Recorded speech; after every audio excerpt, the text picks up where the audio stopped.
We as humans, we are usually afraid of what we cannot see.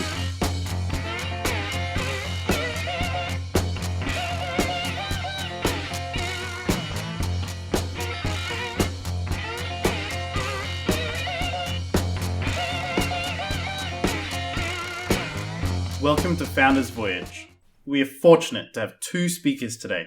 They are co-founders of Incubion Social Robotics Laboratories. They are passionate about social robotics design and the many ways that robotics can help people in the future. We are honored to have Shoko Taka and Jaime Garcia here speaking with us. Awesome. Thanks, Spencer. And thanks to everyone that made the time to join today.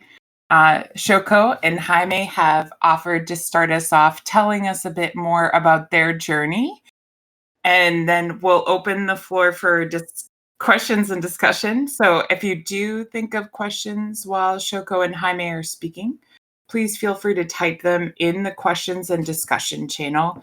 And if you do have trouble finding that, you can always ping Spencer or myself. And we are really excited to have you both today. Thanks so much for being willing to share with us. And go ahead. Thank you, Nancy. Thank you, Spencer. Thank you. So we prepare this conversation kind of like I'm gonna play a role of a moderator. So we kind of like, it's when we talk about robots and when we talk about like how do you face your relationship with new technologies, it's kind of like what new technologies are you talking about? I have never seen a robot. So it's like so with Shoko we discussed like we prefer to give a initial introduction. I have like a very initial conversation, and later on we just open the mic for any questions or any discussions that any of you wants to bring to the conversation. This first part, we kind of like divided in 3 steps. The first step is kind of like we are going to introduce us a little bit and talk a little bit about who Shoko is, who Jaime is. Then on the second part, we will jump more into what is the idea behind Incubion, what is the experience that Incubion has had in the past couple of years. And then we will jump to the third topic that is probably something that everyone will have a thought and everyone probably has considered in the past few months. That is, how are we experiencing robots and or new technologies into these Corona times? So, Shoko, let's probably start with the first part. Let's talk a little bit more about who Shoko Takahashi is. Sure. Sure, but why don't you start introducing yourself a bit? What? Okay. So my name is Jaime Garcia. I'm originally from Colombia, but I've been in Japan for, I think this is my 5th year already.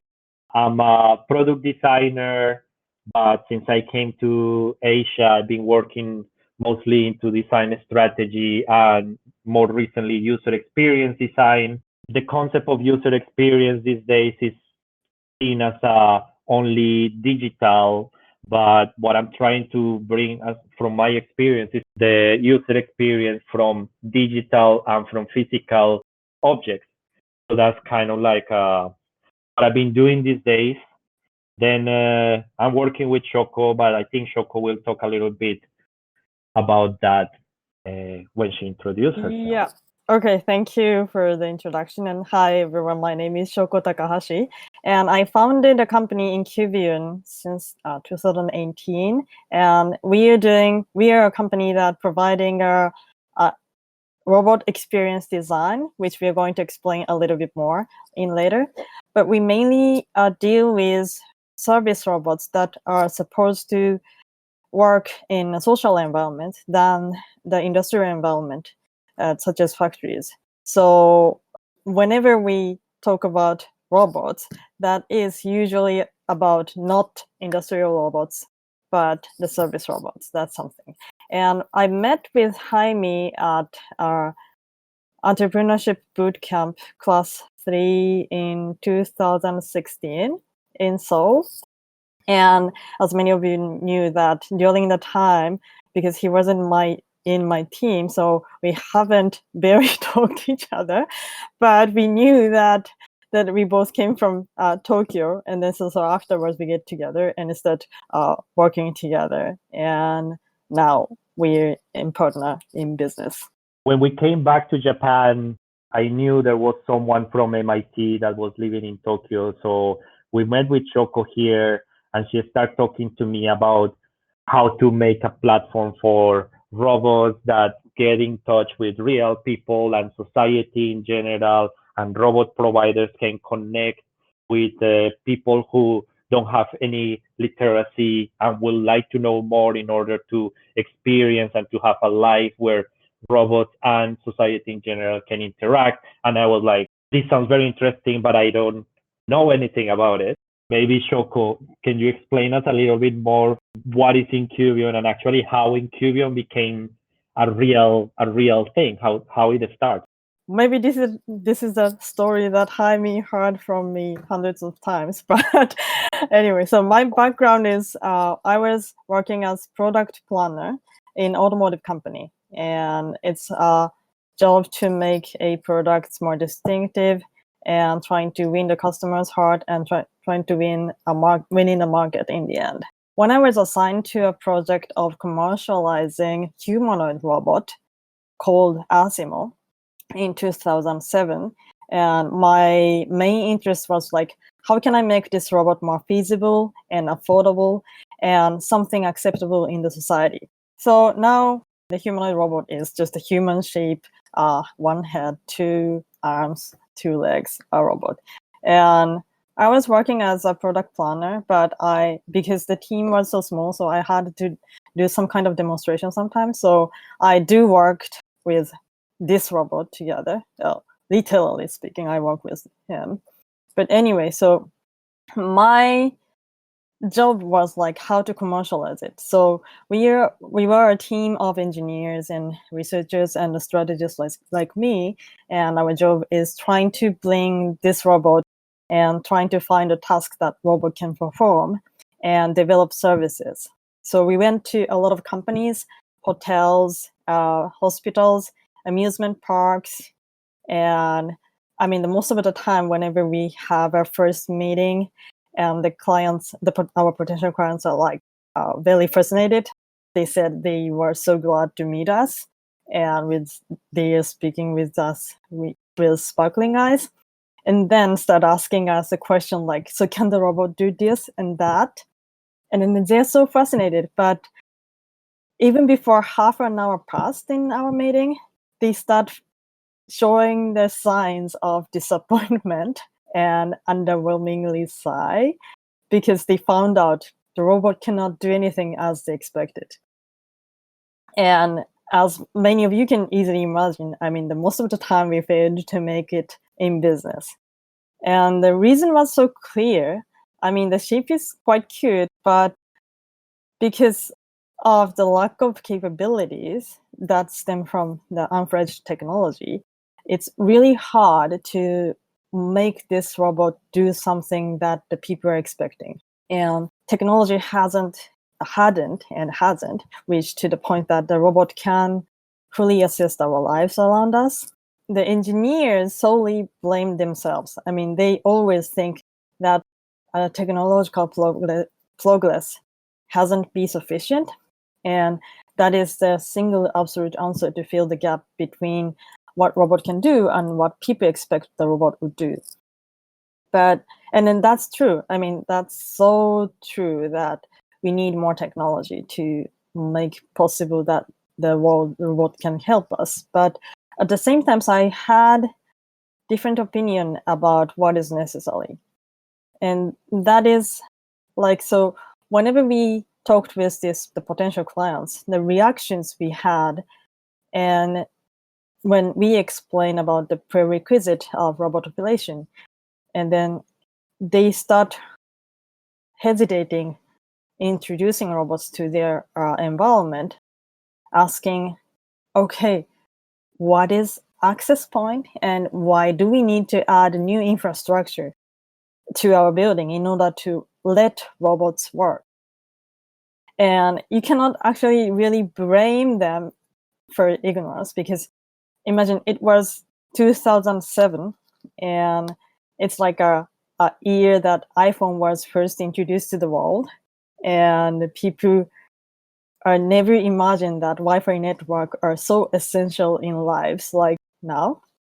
So that was quite normal, and people don't know what robot is, people don't know what robot can do, and people don't know what is necessary for a robot to be provided. And they don't know what is their capabilities, they don't know what the robot's limitation, and they have no idea what human can do better than robots and what robots can do better than us. So without knowing that, it's so hard to make a judgment whether they should use this robot or in what way and why we need this. So this lack of knowledge prevents them and even us to open up new opportunity to work with robots, live with robots. So what I felt at the time, well, during these discussions, was like, it's not just about the technology, but it's also about our society that needs to be changed. So not only for infrastructure, but every norm of the culture or environment, social rules, or so everything that surrounds us needs to be redesigned when we try to accept new technologies like robots or the AIs or new entities that contains new technologies. But the funny thing was, no one was talking about that at the time. I decided to work on by myself to the issue. So how I can improve the robot literacy for the people. And I started bringing robots into the variety of sites, different locations to test and try to increase the opportunity for normal people to interact with robot. And then through that experience, people start to learn how to live with them, how to communicate with robots, what is necessary for them, and what is important for us to put them in our environment. From that experience, I also learned that we are so flexible to change our rules or the attitudes towards this technology.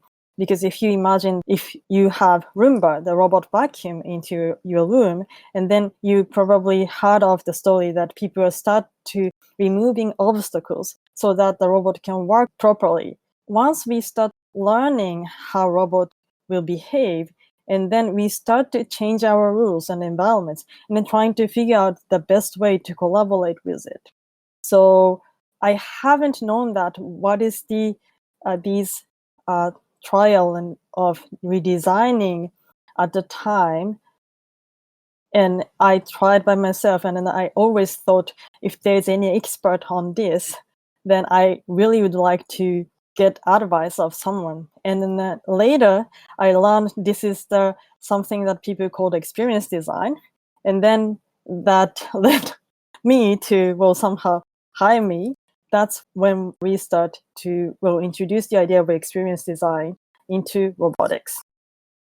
Just to add on this, it's very interesting that what Shoko mentioned is kind of similar what is happening in my case and in my experience with design specifically, and is that so designers are not a unique entity that can do whatever is assigned or whatever solution they are thinking.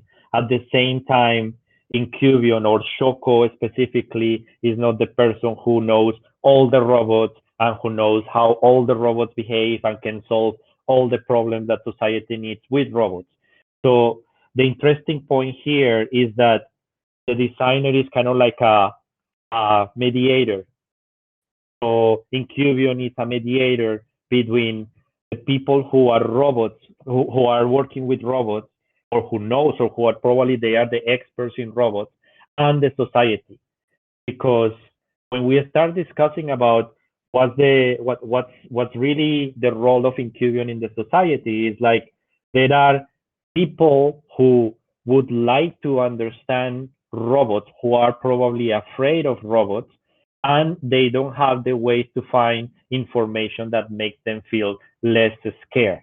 That's on one side. And then on the other side, you have tech people, robot providers, or academics who really are very comfortable talking about robots, discussing what is going to be next, but they don't know much about how are these robots behaving in the society. So you have those two sides, and then there is no way of connecting. And then that's why when we start discussing with Shoko, like, what is the role of Incubion? Is like Incubion is kind of like that bridge that puts these two together in order to make probably literacy or to create different scenarios. And I think for that effect, probably Shoko will tell us a little bit more in the next question. That you kind of like describe what was behind Incubion, but now maybe Shoko, you can tell us a bit more about what makes Incubion different, and probably if you can introduce to all of us a couple of projects or one project that you think this is something that is a really clear example of how Incubion works. Okay, so based on that philosophy, what we were doing is trying to increase the literacy, but there are a lot of different approaches. So this is one of the projects that is called Robot Inclusive Sidewalk. We try to increase the literacy of mainly 3 different targets. So first one is robot providers who are struggling to get their product accepted by the societies. And the second is potential robot users who's actually being interested in using robots but feel like they are not ready. And the third is the people, normal people in public who are not familiar with the experience with robots. These 3 parties are our target. And actually, in this scene, you'll see wheelchair-like robots. Actually, this is one of the personal mobility called Wheel, developed by a startup called Wheel, the same name. And because of this shape, I mean, usually they are introduced in the welfare context or elderly care context, but actually this personal mobility has a lot more capabilities. But they had a problem to be accepted in a different context. So that was one reason why we collaborated with them to try to introduce this as a new way of mobility for every diverse type of people.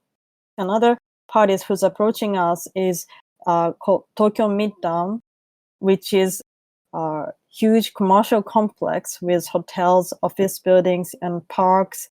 And then they are facility management owner. And they are trying to introduce robots in their environment, in the shopping mall or park or hotels, but they don't know what change they need to introduce these robots in their environment, in their property.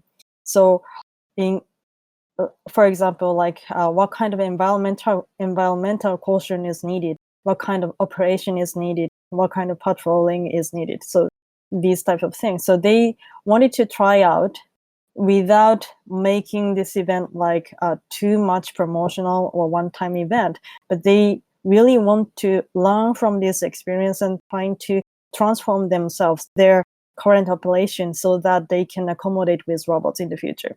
Fortunately, we have these 2 great partners, and what we did is trying to change the perception of robots and this particular robots.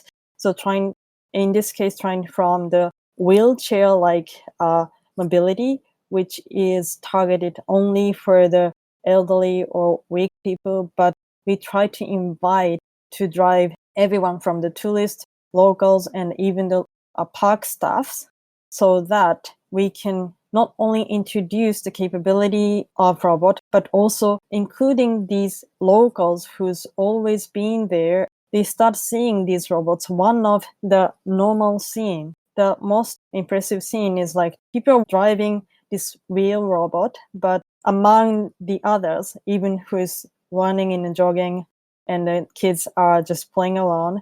And this is a scene that robot is accepted quite normally in the social context. And then people start to learn to live with these new mobilities. this is what we've done, and we've also did some user research. From this user research, we got great results that saying that people who tested this robot replied us that, okay, actually we want to use this after the long walk of shopping, or even the staffs who is patrolling this park is eager to use this because this is more agile and quick and also tireless for them to patrol around the huge park. So that is actually the far more than the Wheel this startup expected. And now, according to the Wheel, the company, they start learning from this experience, and then they are now start to be used in the other public locations like stations and airports, and even in the huge apartment complex for the sharing services. In this case, we designed the scenario, and we talked with the what is necessary precaution, and we also designed the environmental landscape as well as operation, and within the limit of the capability of these robots, and then trying to let people understand the life with robots. And this happens only in this weekend, but people start to learn how to live with robots through this experience, and that affected to the later other case studies in Tokyo Midtown and also for Wheel. What was very interesting of this project is that Tokyo Midtown came to us like, we would like to do something that involves new technologies or specifically robots. And then we had the robot provider saying, we would like to be involved in sort of event where we can kind of like let people use our products.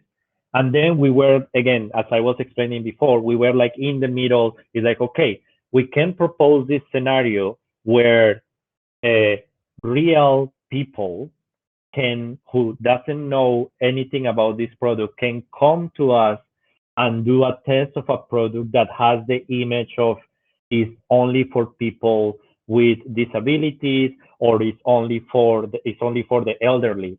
So in this way, we could highlight the intention behind Incubion, that is integration, that is socializing technology, and at the same time is increasing or even start building literacy about the robots. And with this example, we clearly can see the results. People are more interested, people got more curious into try it, and people kind of change this mindset of this is only for that function and that is only for this kind of person, in order to now they explore or now they look for different ways to use the product. And we as Incubion, we are kind of like helping into that process. So Shoko, maybe you are more expert in this part because you are kind of like the person who are facing the client directly. How has been the reception from the clients or from people in general? Is everyone happy about what Incubion has done? Everyone is happy about how robots are taking our world? Well, I would say, one reason is maybe it's in Japan. I mean, the robot in general is quite welcomed, basically. But I think from these projects that we've done, not only this, but the several other projects we did, the most frequent comments we receive from people in general is they didn't know the robot has this capability, and as well as limitations. I mean, this is the funny thing, that the robot providers trying to sell out the benefit of robots, but they often fail to tell what the limitation. But it's more important for people to know the limitation, and then getting to understand that what robot can do better, but what human can do better. And then from this understanding, they start to suggesting us, okay, if I were you, I'm going to use this robot in this way and that way. These reactions are so surprising and so appreciated by the robot providers, who's always having problems how to apply their products into the real life context. But then now their potential clients start suggesting them that the potential use cases. which is a great new relationship in between the people and robot company. And that's one reason why the robot providers are also appreciating our project in the way they can find new way of connecting to the society, and also in the way that led them to the use case that is more close to the commercialization of robots. Interesting. So, Shoko, now probably jumping into the last part of this sort of conversation between us for everyone. How this year has been treating Incubion so far, how it's been treating the partners, and maybe if you can see any opportunity for what Incubion is doing. What is Incubion thinking of the future these days? Yeah, that's very good question. And because of this COVID situation, I mean, people start changing their attitudes towards robots. That is, before the COVID, it was like, well, better to have things. But in this occasion, that prevents us from face-to-face communication, and then something inorganic has to bridge those relationship, and then now the robot came. And so probably you noticed that there are a lot of news start covering that there's a robot introduction in the restaurant that is serving the plates, or the delivery robots that is learning to deliver the parcels or meals. And I mean, the attitudes of people are quite suddenly changed that is favorable for robots.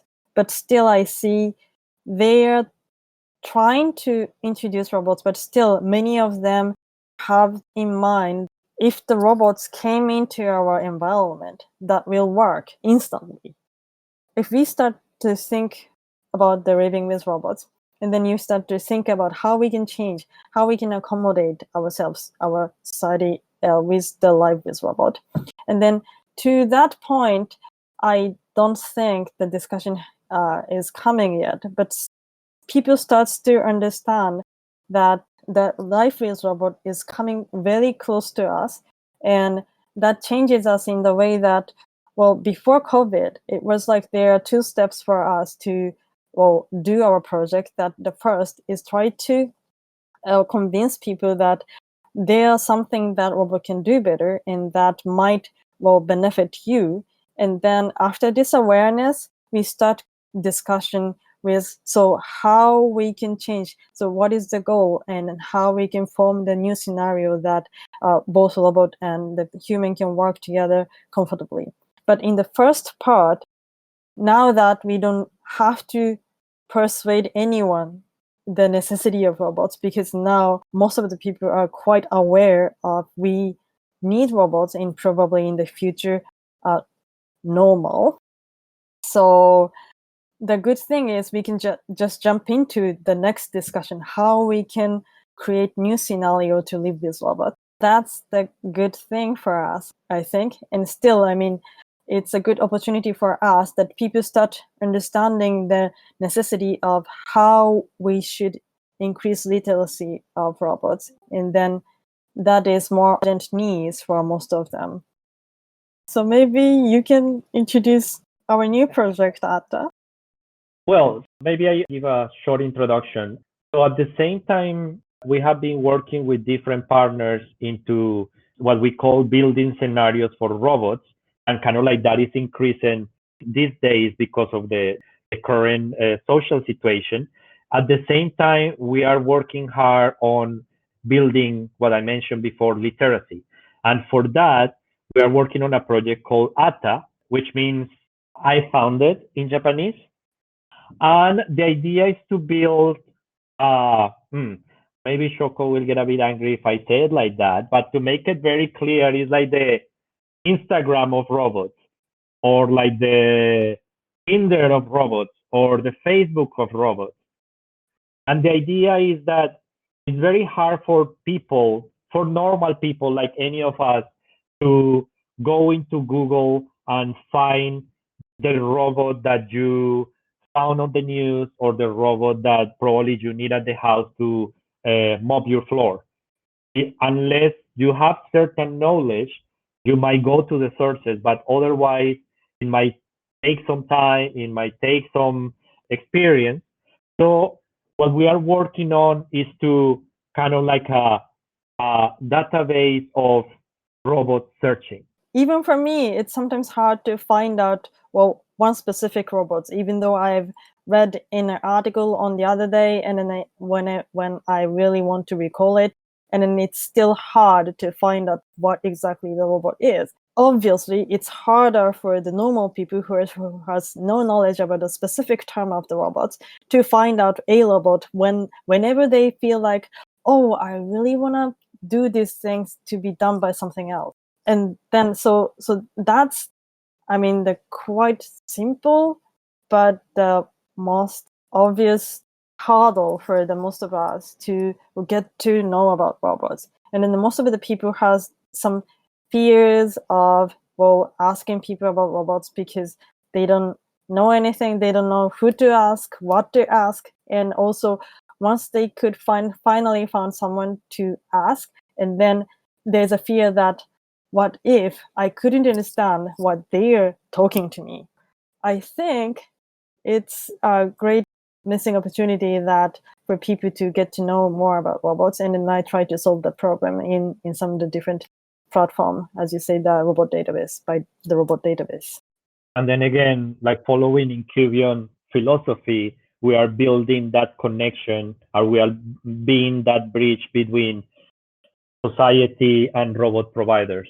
So we are still following that lead. Yeah. So now I see there are a lot of questions. Yeah. So I guess we could stop for now. There will be a lot of cases, a lot of stories to tell, but I think we would like to probably interact with you guys. Daiki, who is in Tokyo, so excited to see you. Alumni and entrepreneurs in Japan. What was the hardest challenge did you face when you were founding your company? This was one question there, but we jumped it.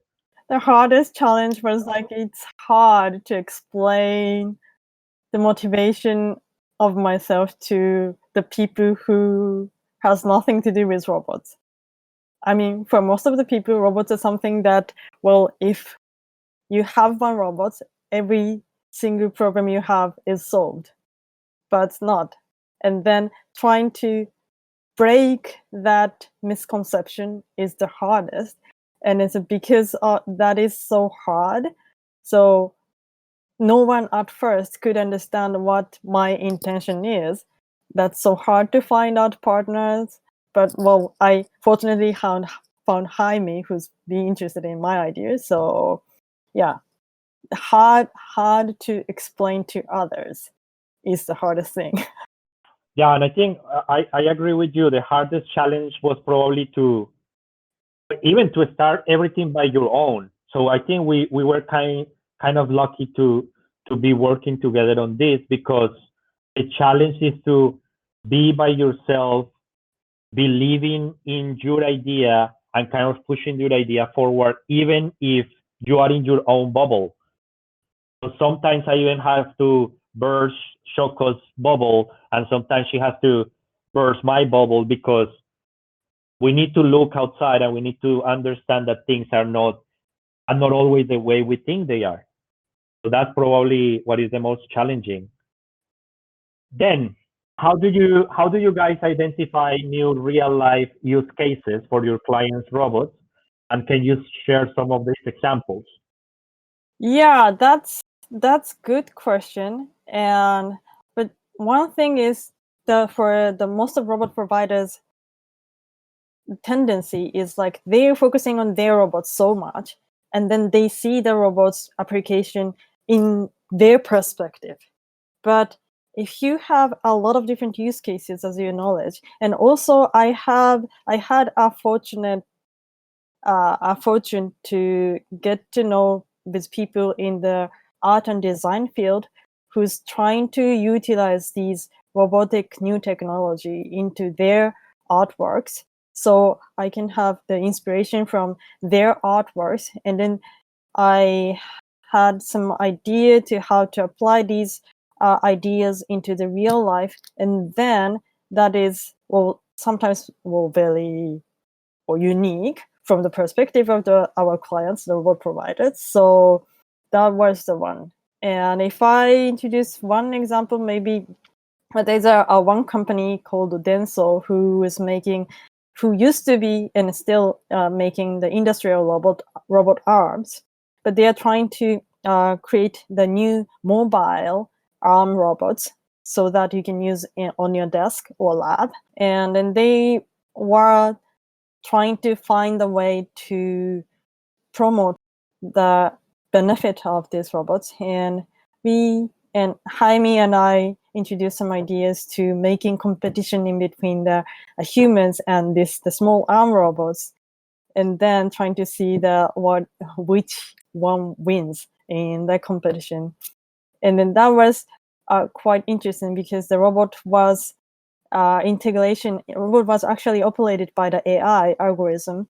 So most of the people have some fear that AI and robots will replace us in the future. But through the competition, what they knew is AI is still progressing, and an AI and robot combination can sometimes be better to be used in certain use cases, like 24 hours just bringing salt from one plate to the others. But if you see that in the short time period, and then the human could do better the same job. But humans do not want to do that in 24 hours in a day. So in that case, maybe I prefer to use this robot. So, showing these stories by using experience and then trying to reduce the fear of people. And at the same time, these people start suggesting us the new usage of these robots. So one guy working for a pharmaceutical industry said, well, I want to use this robot when I trying to count on the pills from one plate to the others. So why don't we have these robots to our lab? So those type of things happen. So, I mean, applying new idea to this robot is always quite fun. Yeah, and then the second question here is so robots typically take long time before they are operational. So even during that time, it's not sure whether the finished robot would be used or would be useful at all. So how Incubion helps client to integrate the unfinished robot into society during the development, so that people can have a better take on how the development works are completed. Shoko, correct me if I'm wrong, but when a robot provider is working on a robot, we will be only able to see it when it's in the latest phase of development. Yeah. And unless they need to have like an extra investment, they will show it a certain phase before. But it's hard to find those kind of robot providers. It's usually only until the end. So having said that, this question is actually we won't be able to see an unfinished robot in a commercial market. Yeah, in a commercial market, yes. I mean, because then usually in a commercial market has to be finished products. So, but yeah, I mean, he's right. So sometimes, or the most of the cases, many robots are under study and then trying to improve more. And but I think that is the most important point from my experience, because the ASIMO itself will fail to commercialize in the end, but because it means a lot for us to have our experience with interacting with the humans a lot, because it's understudied. I mean, there are a lot of intakes for the robot providers when they haven't finished the products, because usually they don't even know what's happening if this product at this moment is used in the context of it is used in the user side. So there's always a gap in between the what robot providers are expecting these things to be used and what real user would do. So having that opportunity to meet those two people and see each other, what is possible and what is impossible, what is good, what is bad, is always great benefit for the robot providers to put in another feature into these products, or sometimes they have to remove some features because that is too complex for the users. So it's the being unfinished is the most important thing, and we fortunately could work with these robot providers who also see that they want to appreciate the additional input from potential users so that they could improve the further development in better way. Yeah, my take on this question is that there is also the case that a finished robot is probably a social robot. It only has a specific function of socialize with people, or it has a very specific function of doing this or that.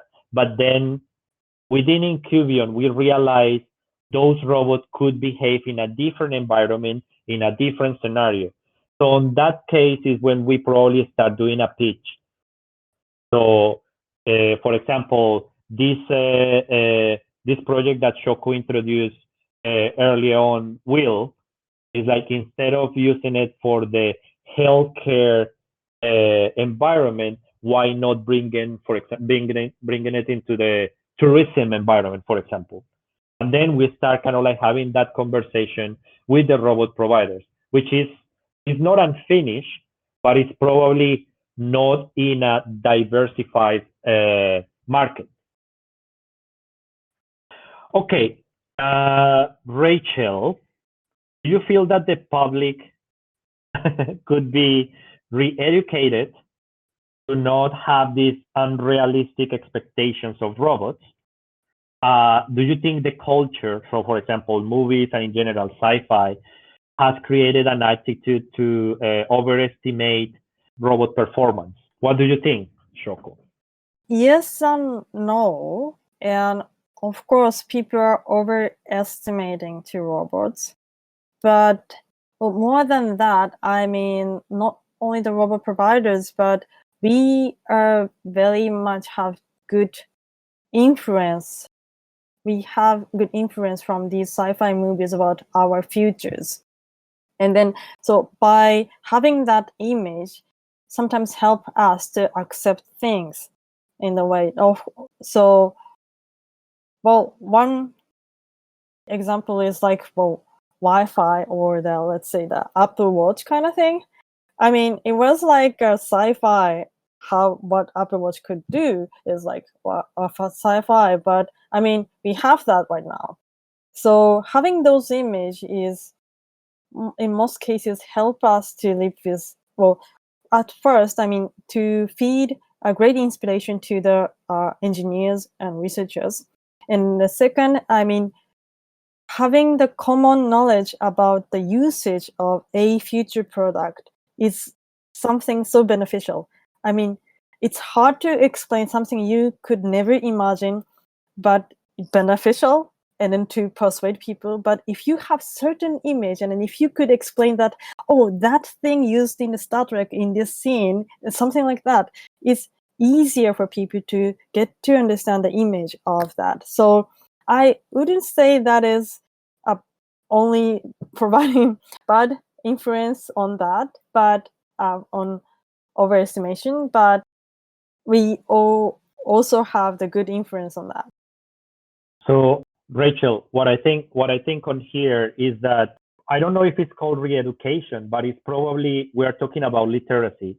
And what is happening in general is that we as humans, we are usually afraid of what we cannot see or what we haven't had any experience with. So for example, if a person in, I don't know, in Colombia, Shoko goes there and talks about the latest robot that is working in a convenience store, So a person who has a small shop in Colombia will be so afraid to lose their job. But it's because this person hasn't had the opportunity to see the robot, to read about the robot, to actually understand the way it works. And I'm pretty sure if this person get the chance to have that connection, will feel less scared, will be able to probably socialize even more with these new technologies, and in the long run will probably be accepting. So it's kind of like it's a process, and it's probably a process that we as Incubion are also helping that to happen. Okay, how do you guys convince the public that the robot is considered safe? So this is more about like certifications or standards. Layman don't know what these standards are, so how do you guys translate the certification into a language that the public can understand? Great question. So actually, I'm working as one member of trying to set up the safety standards for service robot operation. And actually, it's now undergoing discussion worldwide. So how to set up the not a certificate, but safety standards for service robots. And it's still hard to set a standard during the phase of development because, if the standards comes first and then there will be no trial is happening, and they will never have any chance to test it out how far we can go and how far we can't. But at the same time, we cannot really risk the human lives. So, no one wants to get injured by the robots. So yeah, that's a quite sensitive discussions. And at this moment, the evaluation is in between whether our clients feel safe or not to this kind of risk. And one good role of Incubion is because we have a background of robotics. So we know what is the risk, and we can actually interpret the risk to our potential clients. So in the way that robot providers cannot. So they are not really good communicator of technology. So we somehow translate that risk into the client, and then trying to mitigate. We also propose the countermeasure to mitigate the risk, and then see whether they can accept the risk or not. So there is no safety standard in general yet in Japan, and not in the worldwide too. But we are trying to set what is the risk they can accept, and then having that knowledge itself will also be a great asset for us too. Yeah, and I think this conversation is very important, and I'm pretty sure it's something that is in the making. But not only safety standards, but also ethical standards. There is a big discussion going on about what are the ethics of new technologies. So that's something that I think we are lucky we are involved into this. So at some point, probably we will have our voice also into this conversation. Shoko, do you face any backlash with respect to the view that robots are taking our jobs? Fortunately not. And one reason is because we are working in Japan, which, historically we have very little conversation about this. But yeah, I don't. But I know the situation is different in the different world. And one thing I could say from the point of former robot provider, and it's if the time the robot could really replace humans is like so far ahead. And before that, we have to deal with a lot of discussion, like how the society and how the ethics affect to us. And then, so yeah, we haven't. Yeah, so Raman, from my point of view, is like every community, every society has their own timeline. A couple of years ago, I had the chance to go to Africa, and I was talking with some of them, telling them, yes, in Japan we have this robot that can bring you a coffee to your bed, and they were like, why do I need to buy a robot that bring a coffee to my bed if I have one person who can bring it to me and actually talk to me, telling me how is the coffee? And yes, that's correct. That's right. We don't need it at that point, but probably they need another kind of technology or another kind of robot that help them on a day-to-day basis. So societies have different levels of evolution and different levels of approach technology. So in that regard, robots apply to different functions and to different users in a different way. So our process and our function is trying to tell users there is a specific robot that could help you with this, or talking to robot providers to tell them you cannot only aim this robot to do only this task because not all the users need have this need, or the need is not required or not expected to be solved in the same way. So there is certain fear when that robot that is coming can only do this thing, and this thing actually I don't really need an extra solution. But it's kind of like it's a conversation that we all need to have. Yeah, that's a great point that I missed to explain in this discussion, that we don't aim to find robots in every corner of society. We don't see that robot is necessarily in any situations, but we also see there are certain situations or certain scenario that robot could do better, and then that is sometimes different from what people see the robot could do better. So what we are trying to do is trying to minimize the misunderstandings, and both for the normal people but to the robot providers too, so that we can reduce the mismatch of the robot application. Yeah, and on the second question that Raman is making here is like people are already doing those jobs without having to organize a structure around the robot. Is it challenging to convince people? But then on this question is like, as in Cubion, we are not trying to say this robot will replace this job or this robot will replace this person. But we are trying to do is as much as possible trying to offer a scenario where robots and human beings can collaborate, understanding that human beings have certain skills that probably robots lack of, and robots have certain skills that actually are a complement, are an addition, and a efficient and a good addition for human for society's sake. So it's kind of like it's not one or the other. It's try to think of this environment where both can co-work. What do you think, Shoko?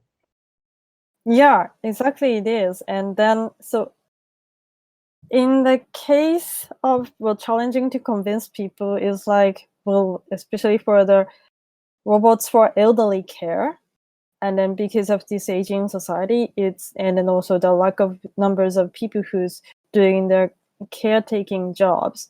I mean, the people often like to discuss about whether we should introduce robots into these situations, and then that's quite simple way of thinking. But at the same time,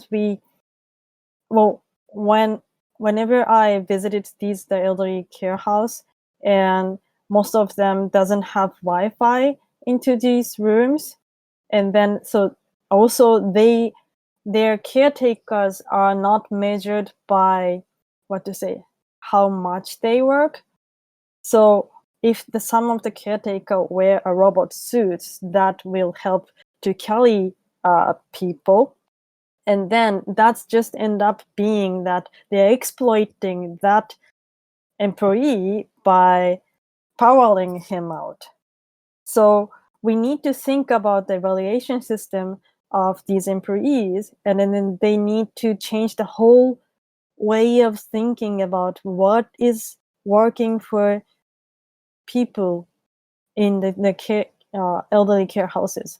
So this is the great example that we cannot only talk about the robot introduction or not. And then, so as the Raman pointed out, we have to think of restructuring how we're going to work, how our value to be set, and then we have to redesign all the things, considering if the robot is coming toward us, or if we have to work with these technologies, then how we can reset our norms or standards within that situations.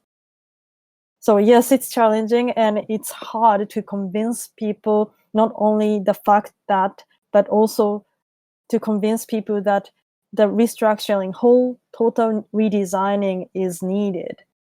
Okay, Nancy, and then I think Adriana has another question. I don't know if you can tell from my picture, but I actually use a wheelchair, and I've used a robotic arm in the past that attached to my chair. And when I had to give it back, I literally felt like I lost an arm. Did you let people with disabilities try it out, and did you get their input? Because I heard you mention something about people using them in the parks, and I was thinking if they're using something that's like a wheelchair and they don't actually need it, then that just makes people lazy.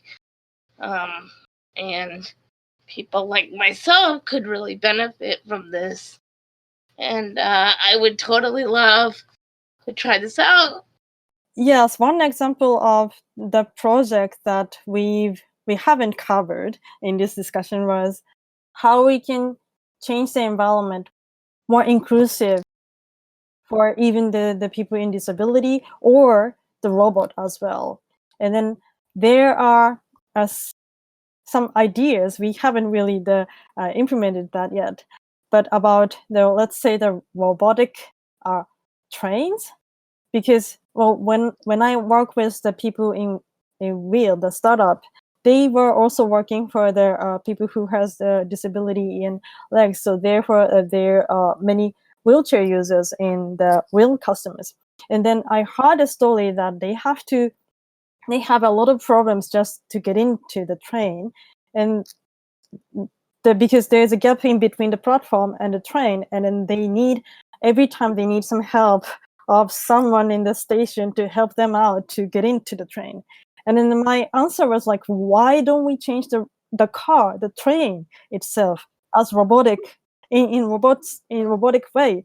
I mean, the only thing they need is just a flap on the door and to the platform, and then that is not any advanced technology. I mean, you can get the technology from anywhere, and the only thing is the mindset that this world is designed for everyone is comfortable. I mean, if you change the idea, and then we can start thinking about changing the robot and changing the car design of a train, and then that will reduce the hurdle of course the wheelchair people, but also for, let's say, the personal mobility or the people, the mom with the baby buggy, that all of them who has some patience about to accommodate themselves within to fit in the current environment will be helped. So I think that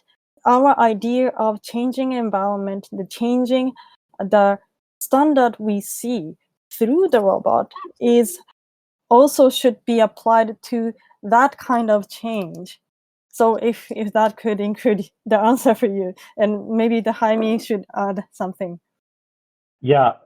So Adriana, this is very interesting question, and this is a very interesting conversation, because actually, we have been having this discussion with Shoko.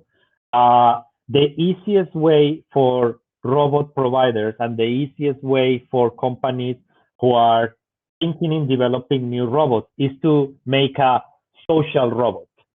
So they don't know what to do. They don't really understand users. So they make a robot that when they look at you, they will smile. And it's like, who else in the world needs another robot that look at you and smile? So why do we need more of this?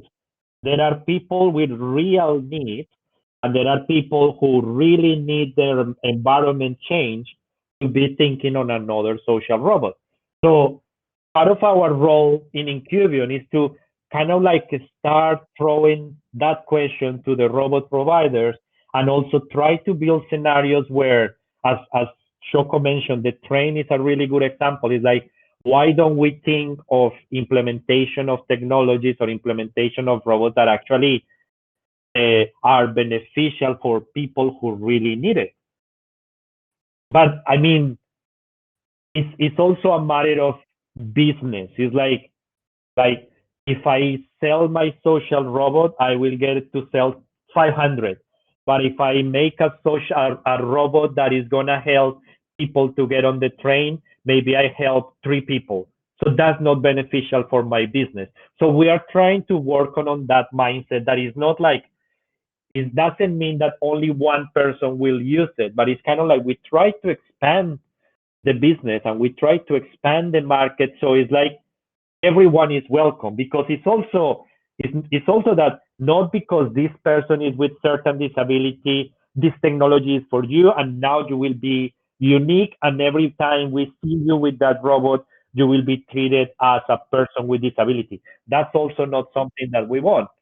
So we imagine these scenarios with the normal person, the person who is not seen as normal because has a disability, and robots are all into one. Thank you for a great question. Yeah, thank you, everyone. Everyone asked amazing questions today, and thank you so much to Sho and Jaime for your insightful answers.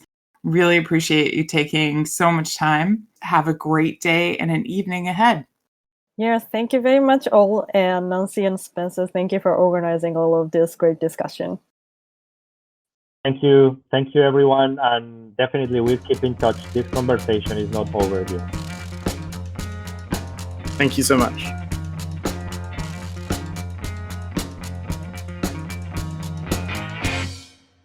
This has been Nancy and Spencer on Founders Voyage Weekly Podcast.